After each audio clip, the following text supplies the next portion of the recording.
We've got another exciting recruiting day here on Locked On Blue Devils. Once again, my good buddy Jason Jordan, the director of college basketball recruiting for Sports Illustrated, stops by our show. We're talking Jon Scheyer and this recruiting class that he's building coming up on today's episode of Locked On Blue Devils.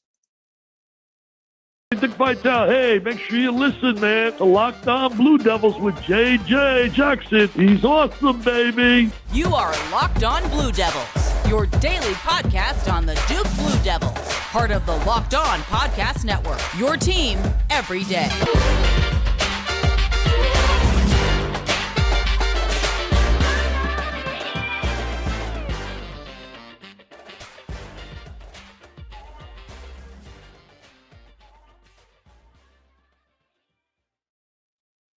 Hello, everybody, and welcome into another edition of the Locked On Blue Devils podcast. It's so great to have you here with us on this Tuesday. My name is JJ Jackson, proudly serving as the host of Locked On Blue Devils. You can follow our show on Twitter at LO_Blue Devils and follow me on Twitter at _JJ_Jackson_.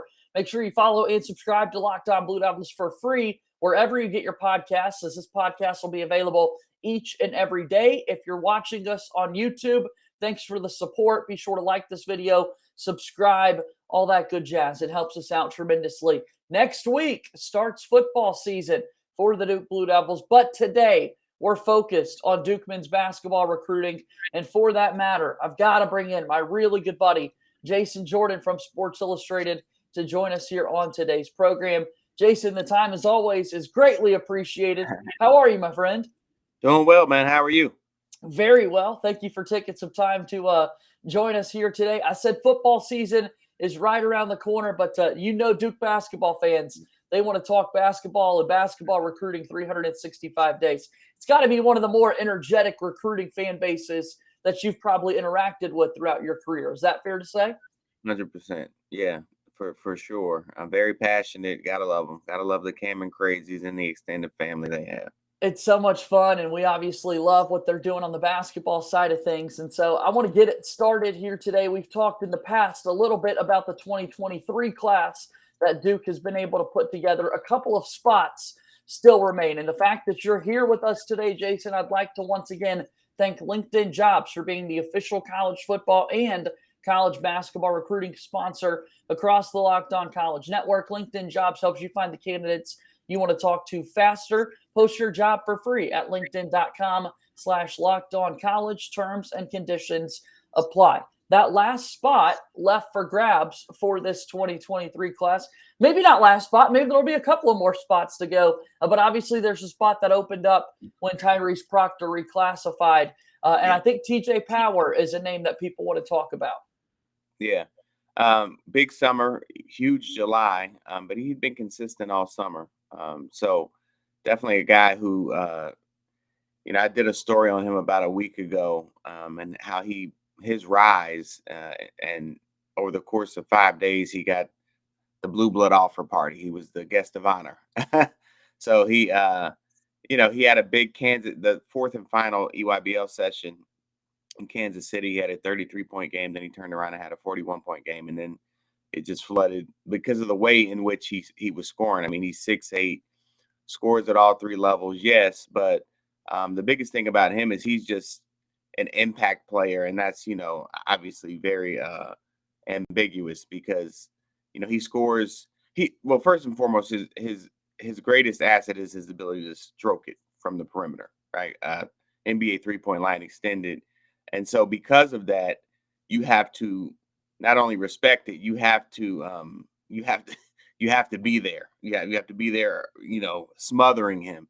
But the thing that keeps him, the thing that keeps the defense off balance for him is that he's shifty, even at 6'8". Like he's a facilitator, a playmaker for himself and his teammates. I mean, he was averaging six assists over the summer, 5 or 6 assists over the summer. So he's looking to pass, he's looking to make plays, but I mean, he's a gifted scorer, great instincts, and he plays with a chip on his shoulder. When we talked about it in the 33-point game, he said, the funny thing is, I don't know if anybody's ever been to Peach Jam, but it's a circus, right? So, but the late games are usually is when people start to, especially during the pool play, Right. when people start to go home, people start to go wind down in the hotel. So he wasn't. He was at a game. He played in a night game, like a 9 o'clock game, and that was a 33-point game. And he only had 5 points at halftime. And he said something really mentally clicked for him at that halftime. And he, obviously went on to have an amazing game and kind of really was the coming out party. Then he kind of put the exclamation point with the 41. But the key for that is that he said mentally something really clicked, like, at the risk of sounding cliche. And he said he's never come down from that mental shift back in July. So and clearly the play indicates that. So you guys and everybody else tend to believe that, obviously. So they're putting the full court press on, but he's an intriguing prospect. Definitely a guy who's going to be in that top tier when the SI-99 comes out later this year. Well, the last time we spoke was right before that story you had dropped. And so now that it's been out, folks have been able to read it, see some of the quotes in there. And I know that Caleb Foster is someone who's been pretty Yeah. vocal about wanting to possibly team up with TJ Power at the next level. Duke was one of the top 5 schools that TJ Power announced. So from the Duke angle, with the Caleb Foster perspective and that sort of thing, talk to us about this fit in terms of the recruiting class that we already see. I think he fits in perfectly. I mean, Duke's, got gifted scorers in the class, but he would just fall in line because those guys, they would play off each other really well, because I think their strengths complement each other really well. Because, like I said, TJ's an amazing scorer, yes, but he's an amazing facilitator, and at 6'8", with his ability to get past people and drive and kick, get a piece of the paint and kick, score off pin downs, score off catch and shoot, create his shot, score in the mid range. And this is all efficiently. Like, so and people are like, where did he come from? But he's been consistent all year. He's been consistent all summer. He just took it to another level on the biggest stage. So, I mean, talk about seizing the moment. But with that class that's scary. I mean, I don't, the big thing is where all the shots coming from, but those guys have a mentality. They're winners first. Like Jared is built like that. Caleb is certainly built like that. TJ is definitely built like that. Mac is built like that. So, you know, it's a great problem if you're like, how we're going to get these guys all the shots. But first and foremost, those guys are mentally strong and mentally prepared to go into that situation, knowing the capabilities of everybody in that class. So, I mean, it would certainly be very scary. I think it would solidify Duke at number 1, and not that they aren't solidified now, but I don't think people will be able to catch up if they grab TJ.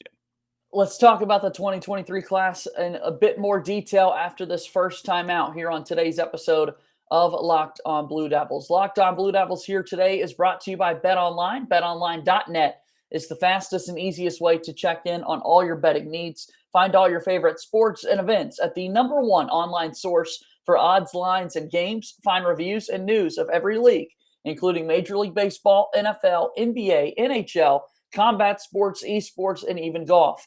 BetOnline continues to be the top online resource for all your sports wagering information.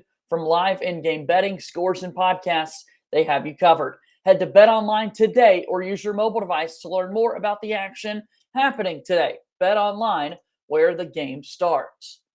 Moving forward on today's episode of Locked On Blue Devils, JJ Jackson alongside my buddy Jason Jordan, the director of college basketball recruiting for Sports Illustrated. So Duke, one of the top 5 schools listed for TJ Power. How quickly are we to a decision for Power? And should Duke feel pretty good about the spot that they're in, Jason? Yeah, I mean, I know he's super impressed with Duke. I mean, he took a visit there. It was a day visit, but I think he was there for a day. But he also visited Carolina, I believe, the day before. So took official visits there.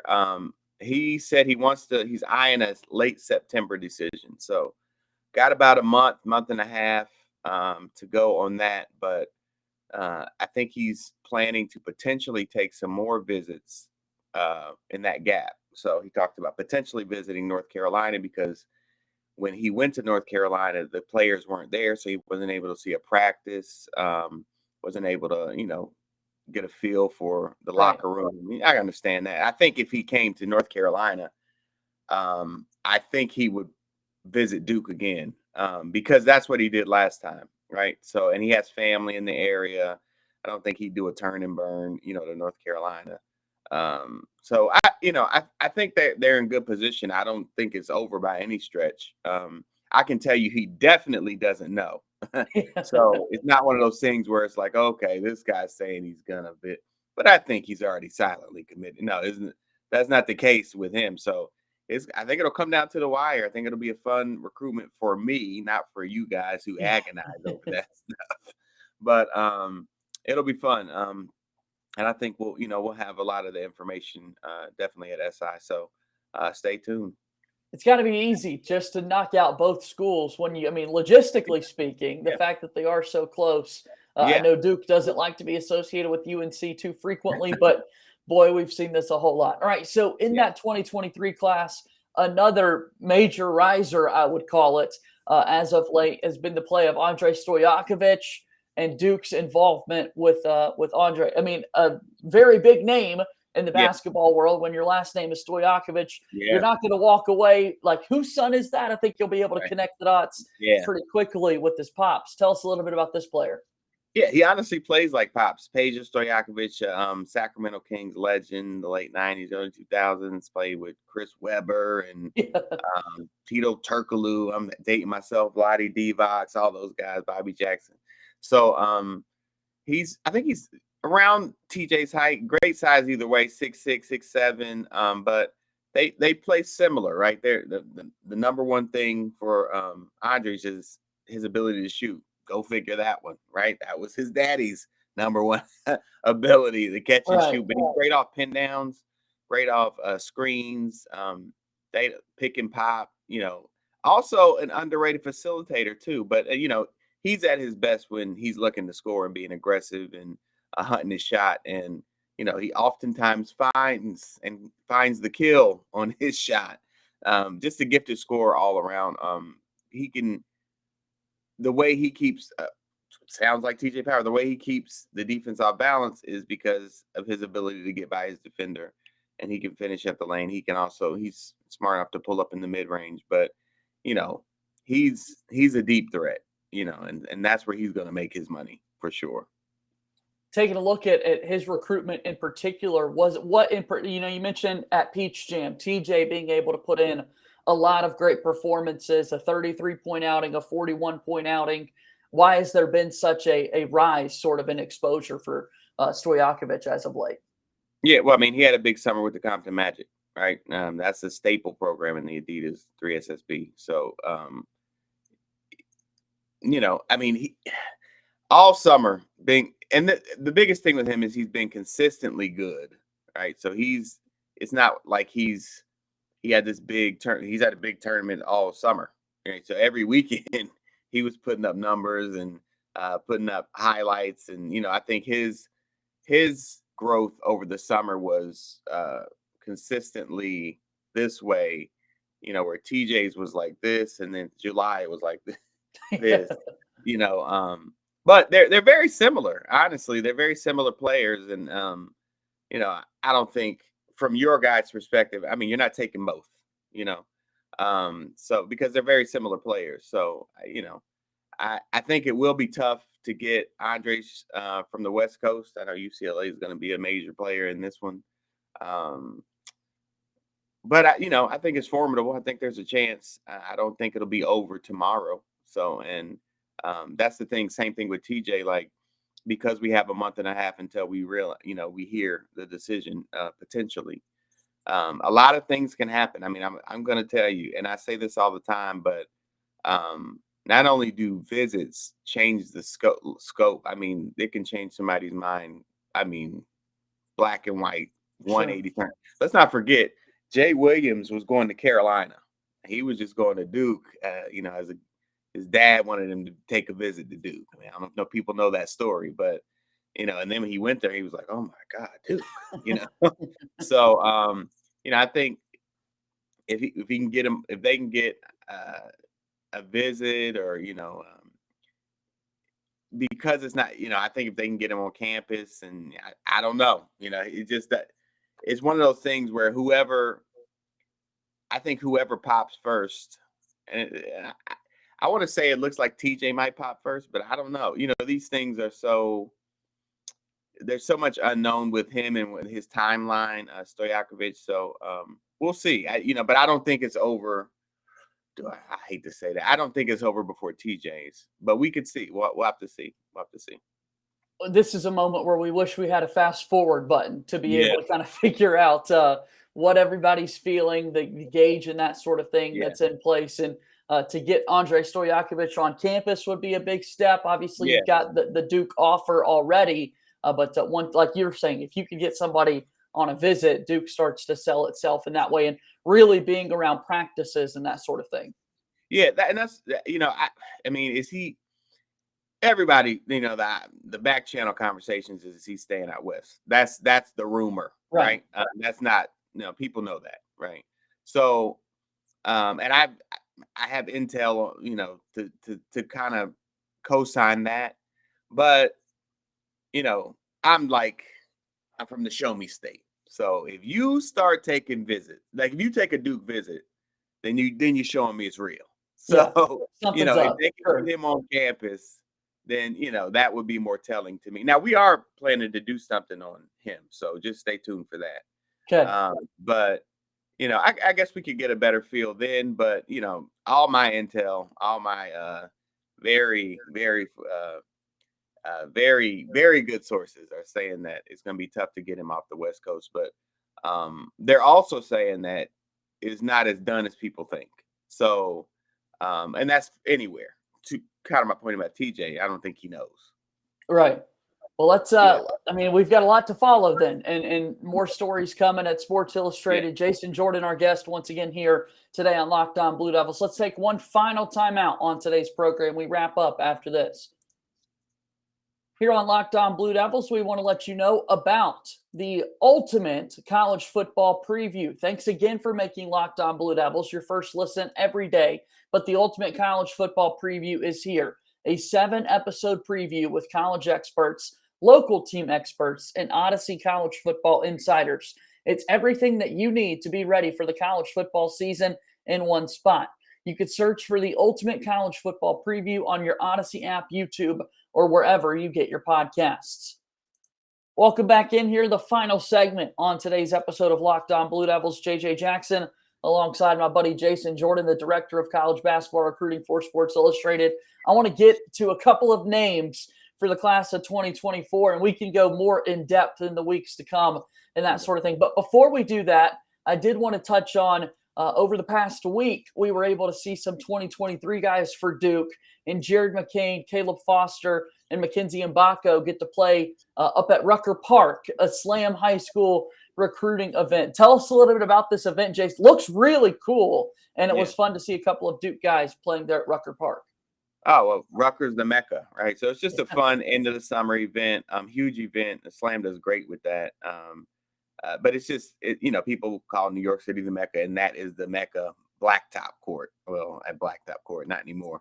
But but it's just probably just a great end of the summer send off for those guys after a long summer hard work, and just an exposure event. I mean, you don't go there and go there for a scouting thing. You probably maybe go there for entertainment, because Rucker is all about the show, not really about the defense, So those guys probably just had a fun few days bonding together. But amazing event. It's a typical all-star game, but it's outside, and they do obviously do a great job with that one. They have great names, and then the New York City crowd. It's all about the vibe there in New York City. You know how the fans are crazy.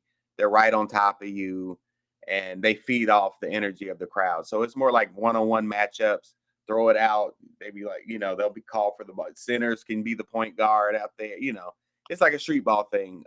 But great event. One of the best events of the summer. A lot of fun to watch, particularly all the Duke guys together in one spot. So congrats again to those guys for being able to participate. So we turn our attention to the class of 2024. It was this time last year. It was the fall of last year where the future class for Duke men's basketball sort of came together. That's the way the landscape is. I know a couple of guys make later decisions, but it feels as though we're setting up for a fall that could possibly see some decisions for 2024 guys. Who are some of those top targets out there for the Duke Blue Devils, would you say? Well, I definitely would say Nas Cunningham. A lot of people regard him as the top player in 2024. Okay. Had a great summer. He's with Overtime Elite now, 6'7" wing, scores in a lot of different ways. I mean, I think he's probably on or near the top of their board. Trey Johnson, Dylan Harper, James Brown's a 6'10", 6'11" shot blocker out of Chicago, had a big summer. Bryson Tucker is a 6'6" wing that they've offered. I think on the next tier, probably Liam McNeely is on their board. Had an amazing summer on the EYBL. Just a versatile 6'6", 6'7" wing who was very, very dominant for Drive Nation this summer. And then Trenton Flowers is a name that's starting to pop up a little bit more. I think John's casted a wide net, right? Like wider than, I would say, slightly wider than normal, but I like it. Like I like, let's offer a bunch of talented 5 stars, and at the end of the day, if we get 3 of them, man, we're probably gonna have the number 1 class. Sure. So and they're in. I'll tell you, with a lot of these guys, it's the reaction you want. I've talked to all of them, and it's Duke, Duke, I got the Duke, So I do think some of them will pop maybe in the fall, but I think some of them will probably go the distance. I mean, I don't see Nas's recruitment anytime soon. I think Trey could go out, for a while, but I know those are 2 of their top targets for 24, and we'll see. I mean, the fall. I'll say this, because of the transfer portal. Now, for the guys that you guys want, it's not going to affect them to that degree. I'll say that they are in the, all of the prospects, even the 5 stars that Duke is coming after, they have to take into consideration, and they do, the transfer portal and the fact that Duke could potentially take an 18-8 guy over you, young freshman, who hasn't proved himself on the college level. So to your point, I think some guys will pop before they typically would have if the portal wasn't the portal. So that's just something that you have to contend with. But by and large, for the guys that you guys want, like Nas isn't really worried about not getting a spot if he wants to come. Trey isn't really worried about not. Most of these guys, I mean, James either, So it'll be interesting to see, because this is kind of the first class where we're going to see if they're going to pop early. This is where it's only growing from here. That transfer portal effects are only growing from here. So we'll start to see more and more, the long-term effects and how it's going to get the knee-jerk reaction from the 24 kids and beyond. Look, I just always appreciate the honesty, right, Jason? And we've talked before, you being based out of that Raleigh-Durham area, throwing the you guys out there, and you certainly do understand Duke basketball, given the last decade plus or so. We really do care about those top guys for the most part. 100%. I mean, the program is based on it. So, it's clear who your targets are. Jason, the time is always greatly appreciated. Tell us a little bit more about Sports Illustrated and their college basketball recruiting coverage. Where can we find more of it? Always SI.com, college basketball section, and Jason C. Jordan on Instagram. And obviously, thanks right there, Jason Jordan SI on Twitter. So, hit me up anytime. We'll have a lot of stuff. Great stuff coming this week as well. Looking forward to talking to you again sometime soon, Jason. Thanks for the time today. Thank you. All right. That's my buddy Jason Jordan joining us on today's episode of Locked On Blue Devils. And that's going to do it for another episode of Locked On Blue Devils here today. Thanks so much for making us your first listen every single day. Follow us on Twitter at LO_Blue Devils. Follow and subscribe wherever you get your podcasts as well. That'll do it for today's show. As always, go Duke. I'll talk to you tomorrow. My name is JJ Jackson. Thank you and good day.